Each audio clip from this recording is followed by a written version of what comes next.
প্রাকৃতিক রোগীদের চিকিৎসা পরিষেবা বন্ধ করতে হবে। এইখানে বাংলাদেশের কোনো পেশেন্টকে আর কোনো পরিষেবা দেবেন না। কোনো রকম বাংলাদেশি পেশেন্টকে অ্যাডমিট অথবা কোনো রকম মেডিকেল পরিষেবা দেব না। বাংলাদেশি সিটিজেনশিপ যারা আছে, হ্যাঁ, তাদেরকে আমরা হোটেলে আমরা রুম দিচ্ছি না। শিলিগুড়িতে আর কোনো হোটেলে থাকতে পারবেন না বাংলাদেশিরা। একটু একটু করে পূর্ব পাকিস্তানের দিকে চলে যাচ্ছে বাংলাদেশ। আতঙ্কের আরো এক নাম চট্টগ্রাম। হিন্দুদের ওপর যে ধরনের অত্যাচার হচ্ছে, এইটুকু জনসংখ্যা এখন হিন্দুদের রয়েছে ওখানে। জয় বাংলা মানতে পারছে না, বাংলা ভাষাতে অ্যালার্জি হয়ে যাচ্ছে বাংলাদেশের। ভাবুন, লাঞ্ছনা শ্লীলতাহানির অভিযোগ উঠেছে। হিন্দু দেখলেই গণধোলাইয়ের কথা বলা হয়েছে প্রকাশ্য রাস্তায়। মৌলবাদীদের হাতে বাংলাদেশ যাচ্ছে। 1 কোটির বেশি হিন্দু শরণার্থীকে নেওয়ার জন্য সবাই মানসিক প্রস্তুতি নেন।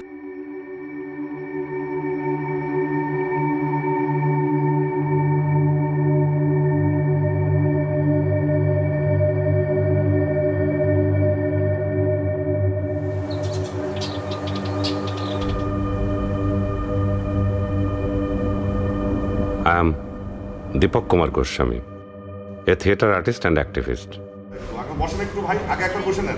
I was on the streets during the July uprising in Bangladesh.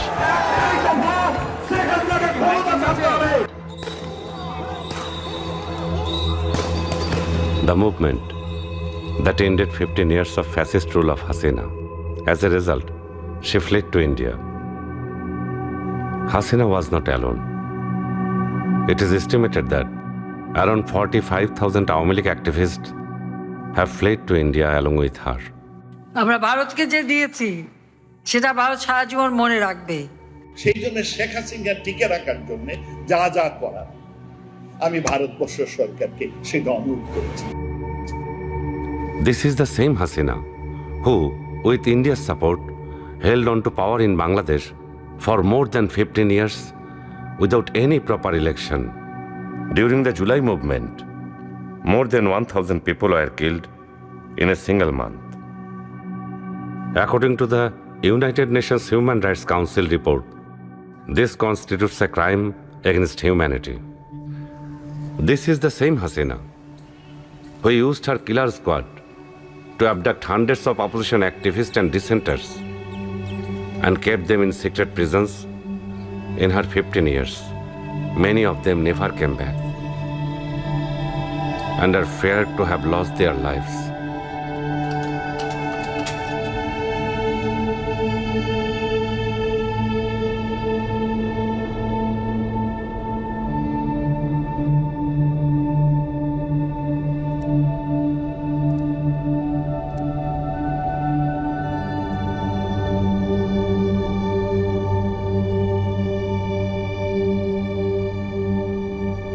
For whom their sisters are still waiting.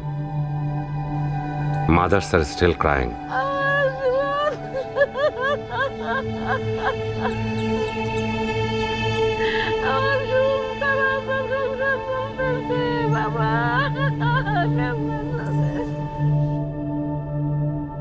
Surprisingly, maybe luckily for them, 3 of the disappeared persons were found in India, which include important opposition leader Salahuddin Ahmed and Shukranjan Bali.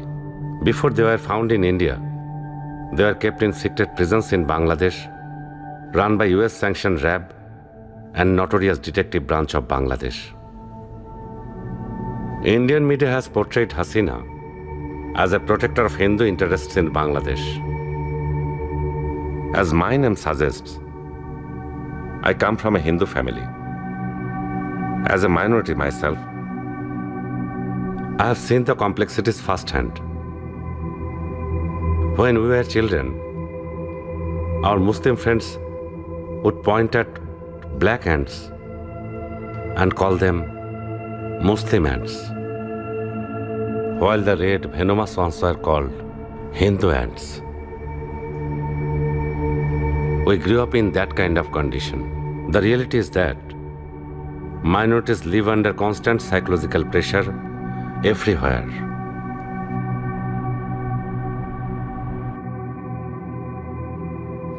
But is everything Indian media saying about Bangladesh false or has some truth in it? ওই স্বামী স্বামী হাস্যস্বরী, হ্যাঁ তুমি তুমি এই আপনি মিলুকে দেখুন, mark করুন, কেউ আসতে, আচ্ছা তুমি থামলে কেন, আচ্ছা আপনি আমাকে দেখুন, আপনি এরকম বলুন। That question led me to a decision. I will make a documentary. I will travel, speak to people, and uncover the truth. Because being Hindu in Bangladesh is not a black and white story.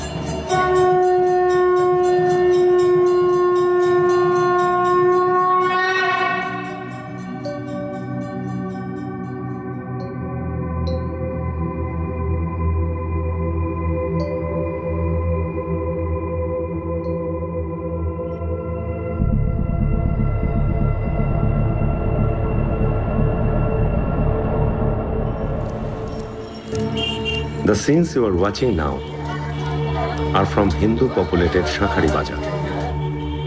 আপনার এই শাখা সিঁদুর বলতে মানুষ মানে বাইরে কোনো সমস্যা হয়? না না, হ্যাঁ, পরিস্থিতি আপনি নিজে কেমন আছেন? ভালো আছেন তো? আমি নিজে ভালো আছি। আপনার পূজা করতে কেউ বাধা দেয়? বা এই যে শাখা সিঁদুর পড়েছেন কেউ বাধা দেয়? পূজা হচ্ছে না, তারপরে যাগযজ্ঞ সবকিছু হয়, কীর্তনাদি সবকিছু হয়। মুসলমান ও হিন্দুরা মারে এরকম কোনো ঘটনা ঘটে? এখন থেকে ঘটে। বাংলাদেশে শিল্পকলা একাডেমি একটা বিরাট সরস্বতীর মূর্তি তৈরি করে ঢাকা বিশ্ববিদ্যালয়ের জগন্নাথ হলে বসিয়েছিল। সেটা 2-4 দিনের মধ্যেই ভেঙে ফেলা হবে, দেখতে থাকো এগুলো।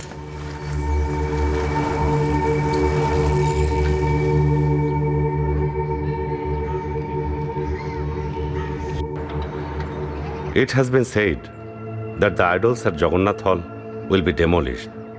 I am here showing you the idols from Jagannath Hall.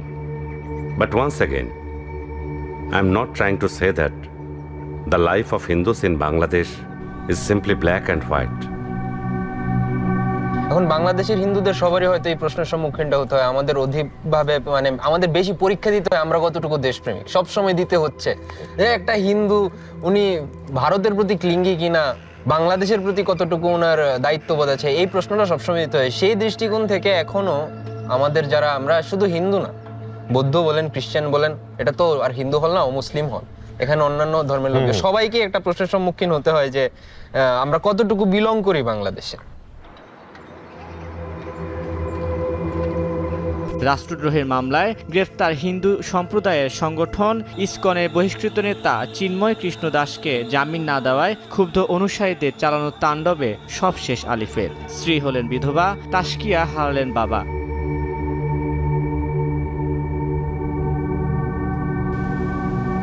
But Alif was falsely claimed as Chinmoy's lawyer by Indian media.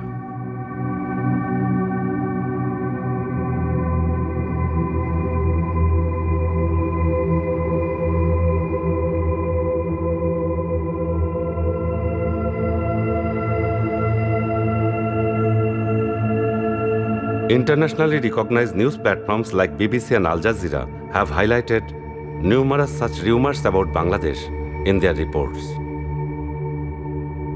Many fact-checking organizations have debunked these propagandas. Today we have come to one such fact-checking office to learn more about how they differentiate fact from fake news. এখানে বলা হচ্ছে যে মুসলিম শিশুকে হিন্দু দাবি করে বলা হচ্ছে তাকে তার গলা থেকে তুলসীর মালা খুলে নেওয়া হয়েছে। ইট ওয়াজ রং, ফলস। যেমন এখানে কি বলা হচ্ছে, ছাত্রলীগ কর্তৃক শিক্ষার্থীদের ধাওয়া করার ঘটনা, দাবি করা হচ্ছে যে জিহাদি কর্তৃক হিন্দু মেয়েদের হত্যা। ইট ওয়াজ রং, ফলস। এখানে দেখেন বলা হচ্ছে যে মাশরাফির বাড়িতে আগুন দেওয়া হয়েছিল ঘটনাটি, কিন্তু দাবি করা হচ্ছে লিটন দাসের বাড়িতে আগুন দেওয়া হয়েছে। আর লিটন দাসের বাড়িতে আসলে আগুন দেওয়া হয়নি, মাশরাফির বাড়িতে। হিন্দু ক্রিকেটার ফ্রেমিং করাটা আপনি যেভাবে ফ্রেমিং করে দেখেন, বলা হচ্ছে যে বাংলাদেশের মন্দিরে এটা হামলা হয়েছে এবং এটা তারিখটা যদি আপনি খেয়াল করেন, এটা হচ্ছে ডিসেম্বর 8 তারিখ 2024-এর, তাই না? সো এই ইনসিডেন্ট এখানে দেখা যাচ্ছে। এখন আমরা কি করতেছি, আমরা তো এই ভিডিওটাকে হচ্ছে রিভার্স ইমেজ সার্চ করব, করার পরে আমরা কি পাচ্ছি, এই যে এখানে দেখা যাচ্ছে এই যে ভিডিওটা খেয়াল করে দেখেন, আগস্ট 5, 2021-এ পাওয়া যাচ্ছে। মানে এটা 2024-এর না, এটা হচ্ছে 2021-এর, অ্যাটলিস্ট 3 বছর আগে, তাই না? এরপরে আরো যখন রিসার্চ করা হলো, তখন দেখা গেল যে এটা আসলে পাকিস্তানের ঘটনা। এখানে বলা হচ্ছে কয়েকটা লাশ, কয়েকজন নারীর লাশ এখানে আছে, এবং ওইটার বলা হচ্ছে যে এখানে তাদেরকে রেপ করা হয়েছে, মানে হিন্দু ছিলেন তারা, এবং তাদেরকে রেপ করা হয়েছে এবং পরবর্তীতে মারা হয়। কিন্তু আমরা যখন ওই সেম জিনিসটাকে ইনভেস্টিগেট করি, তখন জানতে পারি যে এটা আসলে ভারতের ঘটনা, ভারতের উত্তরপ্রদেশের ঘটনা। ওইখানে আসলে কোনো একটা ইনসিডেন্টে পদদলিত হয়ে তারা মারা গেছে। Why is the Indian media running such disinformation campaign against Bangladesh? To understand this, I will now speak to some of my journalist friends from India. আমার কাছে যেটা খুব আশ্চর্যের যে আমাদের দেশের মিডিয়া, বিশেষ করে ভারতীয় মিডিয়া, তারা বোধহয় বাংলাদেশের এই রাজনৈতিক পট পরিবর্তনটাকে একদম সহজভাবে মেনে নিতে পারছে না। এর মূল লক্ষ্যটা হচ্ছে যে পশ্চিমবঙ্গে অতি দক্ষিণপন্থী শক্তির যে ভোট ব্যাংক সেটাকে শক্তিশালী করা। পশ্চিমবঙ্গের মানুষের মনে বরাবরই একটা দিল্লির মিডিয়া বা এখানকার হিন্দুত্ববাদী বা ভারতীয় জাতীয়তাবাদী ন্যারেটিভ পশ্চিমবঙ্গের মানুষের মধ্যে এমন একটা বিষয় তুলে ধরেছে যে আওয়ামী লীগই হচ্ছে ওখানকার হিন্দুদের রক্ষাকর্তা, ওখানকার আওয়ামী লীগ হচ্ছে প্রগতিশীল শক্তি, আওয়ামী লীগ এবং তার শরিক দলগুলো যারা সরকারে ছিল তারা প্রগতিশীল শক্তি, বাকি অন্য সমস্ত দল, অন্য সমস্ত রাজনৈতিক কণ্ঠস্বর তারা হচ্ছে প্রতিক্রিয়াশীল, তারা ইসলামিস্ট, তারা হচ্ছে মৌলবাদী ইত্যাদি ইত্যাদি। দিল্লির যে আধিপত্যবাদ তার বিরুদ্ধে যদি আমরা সার্বিকভাবে দুই বাংলার লোক কথা না বলি, তাহলে আগামী দিনে আরো বড় বিপদ অপেক্ষা করছে আমার জন্য। এবং যারা মনে করেন হাসিনা থাকলেই ভালো হতো, তাদের জন্য আগামীর অনেক অনেক শুভেচ্ছা। একটি বিষয় কিন্তু শুরুতেই স্পষ্ট করতে হবে যে কিছুই ঘটেনি, এই বক্তব্যটি সঠিক নয়। আবার হিন্দু বৌদ্ধ খ্রিস্টান ঐক্য পরিষদ যেভাবে বা ভারতীয় মিডিয়া যেভাবে বলছে যে হাজার হাজার ঘটনা ঘটেছে, এই বক্তব্য সঠিক নেই। যেমন বাগেরহাটের প্রিয়ন্তী চ্যাটার্জির বাবার ঘটনাও আমি জানি। আমার বাবার কোনো রাজনৈতিক যোগসূত্র ছিল না, শুধুমাত্র জাগা জমির শত্রুতা থেকেই। আর ওই দিন হচ্ছে পুলিশি কোনো সহায়তা ছিল না, এজন্যই ওরা ওই দিনই অ্যাটাক করেছে। মানে 5, 6, 7, 8 তো দেশের একেবারে আইন শৃঙ্খলা একেবারেই। সেদিন রাত 11:30 বা 12টার দিকে দুষ্কৃতিকারীরা আমাদের বাড়িতে হামলা করে। আমাদের বাড়ির জানলা দরজা গ্রিল সবকিছু ভেঙে, পেছনে একটা কাঠের দরজা ছিল সেটা ভেঙে বাবাকে এসে প্রথমে পাথরের হাতুড়ি দিয়ে মাথায় 3বার আঘাত করে। পেছনে আঘাত করার পরে বাবা সাথে সাথে জায়গায় মারা যান। যেটা হচ্ছে যে আপনি যেটা বললেন যে 5ই আগস্টের পরে আমরা দেখেছি এদেশে মাইনরিটিদের উপরে অত্যাচারের ঘটনা নিয়ে ফুলিয়ে ফাঁপিয়ে নানা রকম প্রোপাগান্ডা করা হয়েছে, বিশেষত ইন্ডিয়ান মিডিয়ায়। আপনার কি মনে হয় না এই ধরনের প্রোপাগান্ডাগুলো সত্য ঘটনা ধামাচাপা দিচ্ছে বা সত্য ঘটনাগুলোকে মানুষের সামনে হাজির করতে দিচ্ছে না? আসলে প্রোপাগান্ডার জন্য কোনটা মানুষ ভুল কোনটা সঠিক কোনোটাই তারা বুঝতে পারে না। এটাও অনেকটাই কারণ, ইন্ডিয়ান মিডিয়াও অনেকটাই এর জন্য দায়ী। এই জন্য মানুষ ফোন দিয়ে আমাকে ওই দিনেই জিজ্ঞাসা করছে যে আপনার নিউজটা কি সঠিক নাকি ভুয়া। অতিরঞ্জিত মিথ্যা প্রচারের কারণে কিন্তু দেখেন সত্য ঘটনাগুলো হারিয়ে যাচ্ছে। যেমন হিন্দু বৌদ্ধ খ্রিস্টান ঐক্য পরিষদ তাদের প্রতিবেদনে দাবি করলো যে 9 জন হিন্দু সংখ্যালঘু নিপীড়নে নিহত হয়েছে। সমকালের অনুসন্ধানে দেখা গেল যে 8টি ঘটনাতেই সাম্প্রদায়িকতার কোনো রকম কোনো যোগসূত্র নেই।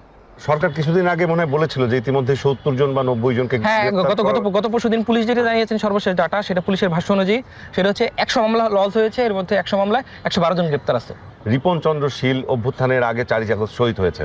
রিপন চন্দ্র শীলের মা, তার বোন, তার স্ত্রী, তাদের সবার সঙ্গে আমরা কথা বলেছি। রিপন চন্দ্র শীল আমাদের ছাত্র জনতার অভ্যুত্থানের একজন শহীদ। উনি গত 4 আগস্ট গুলিবিদ্ধ হয়ে পুলিশের গুলিতে শহীদ হয়েছেন। আপনি দেখেন রিপনের যিনি ছোট ভাই শিপন কিন্তু 3 আগস্ট গুলিবিদ্ধ ছিলেন। শিপন তার ভাইয়ের উপরে যে হামলা ছিল সেই হামলার প্রতিবাদে পরের দিন রাস্তায় নেমেছিলেন। এর সঙ্গে সাম্প্রদায়িকতার কোনো সম্পর্ক নেই।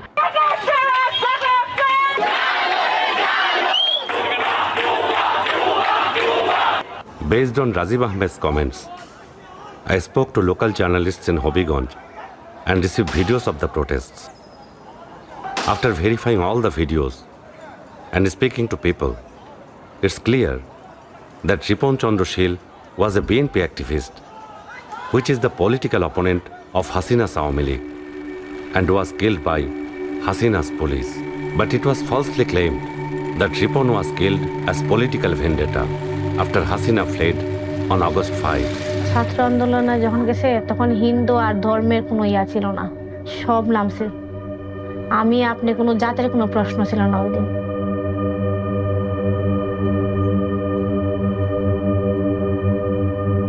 আমি কেউরি কিছু বলতে পারি না। আজকে মনে হয় ছেলেটার 8 মাস হয়েছে, এখন পাপা বাবা কইরা ডাকে। বাবা বাবা করে খুঁজে ডাকে, তোরা যদি মারারি হইতে একটা হাতে ভাইকে দিয়া লাইতে, একটা পা ভাইকে দিয়া লাইতে, তাও তো বাপ ডাকতে হারলো না। বড় হলে যখন জিজ্ঞেস করবে আমি কি বলবো, এটাই শীত ভাবি। আচ্ছা রাজীব ভাই, এই যে হিন্দু বৌদ্ধ খ্রিস্টান ঐক্য পরিষদের নেতারা সংখ্যালঘু নির্যাতনের উপরে একটা ভুল এবং এক্সেলারেটেড রিপোর্ট দিল, আপনি ওনাদের জিজ্ঞেস করেন নাই কেন এটা করলো তারা?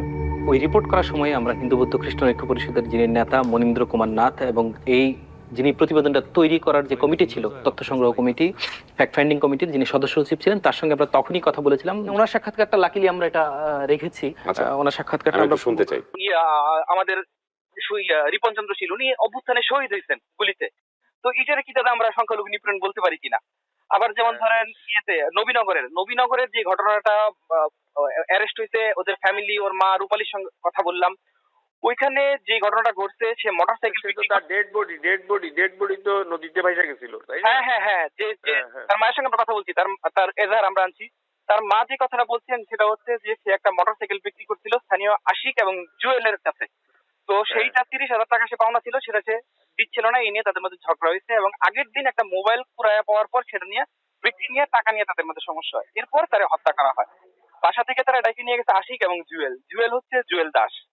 তো এই ঘটনাটা কি দাদা আমরা এটা কি আমরা সংখ্যালঘু নিপীড়ন বলতে পারি কিনা? কারণ এটা তো এখানে শুনে বলি, তদন্তকারী আমরা একটা রিপোর্ট করেছি, ওই সময়তে এই লোকগুলি মারা গেছে, এই লোকগুলির পিছনে কোথায় কিভাবে কাজ করছে সেটা তো আর আমি তো আর ওই ধরনের ইনভেস্টিগেট করে আমার তাৎক্ষণিক সেই রিপোর্ট দেওয়া সম্ভব হয়নি। When Hindus were oppressed by Hasina's man, or Hindu property was grabbed by Hasina's police chief Benazir, why did Hindu Bauddha Christian ঐক্য Porishad and Indian media remain silent? As per Human Rights Organization Odhikar's report, 29 Hindu people, including Simon Rai and Sharna Das, were killed by Indian BSF at the Bangladesh border during Hasina regime.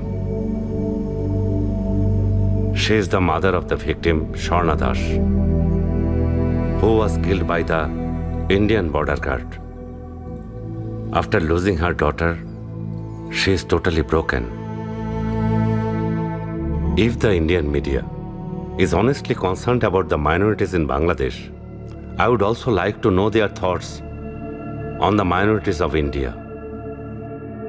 What are they thinking about the oppression on Muslims and scheduled caste Hindus in India? Immediately after Hasina fled to India, Indian media launched a propaganda campaign against Bangladesh. It raised a question in our mind. Is the Indian media really working to protect the interest of Hindus, or is it serving the interest of fallen fascist Hasina?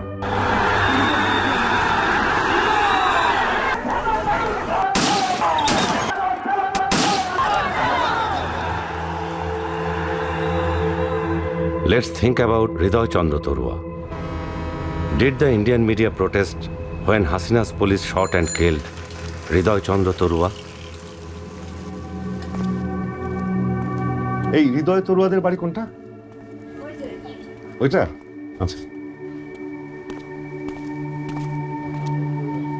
কেউ আছেন? আছে। ও, নমস্কার। নমস্কার।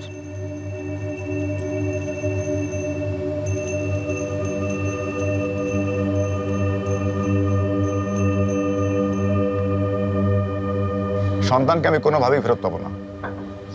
যেন আমি শুনি যে আমার সন্তানের বিচ্ছেদ আমার বাংলায় হয়েছে, এরপর আমার চাওয়া পাওয়ার কিছু নেই। মা আপনার কি কি করা লাগবে আপনি সব দেন আমার দ্বারে, আমি সব কুটি দিয়ে আপনি শিগগির ভাত খাইতে পারি।